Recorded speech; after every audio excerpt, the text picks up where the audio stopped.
说像我们现在多边形的条件的话，它是聚合在一起的物件，没有指令情况下点它是聚合在一起的。所以如果你要把其中一个边拿掉的话，你可能用删除啦，哦，你可能用移动，用那个什么修剪之类的话，一定会是整个物件都会不见。啊，所以如果你要其中一个边不见，好，那我们就要学到另外一个指令，叫做什么呢？来，在 K 的这边，它解释叫做旧版的解释叫做炸开，新版的解释叫做分解。好，把它分解开来。好，那指令呢是 EXPLOD，快速指令 X 就好。好，快速指令 X，所以在哪里？在这边。在修改这边，我们找一下哈，一样，它是藏在哪边？有没有找得到？哦，这个我要想一下，它在哪边？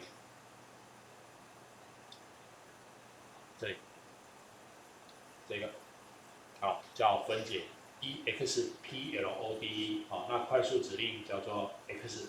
好，那我旧式的版本解释叫做炸开，新版的解释叫做分解。所以顾名思义，就是它是一个聚合在一起的物件。来，这个指令非常简单，不会有什么困难点。就是你选这个指令之后，再选这个物件，确定，好，就结束了，它就被炸开了，好吧？就变成这样子独立的，所以你就可以把这个东西给拿掉，你就可以独立来对它做编辑，这样有没有问题？可以吗？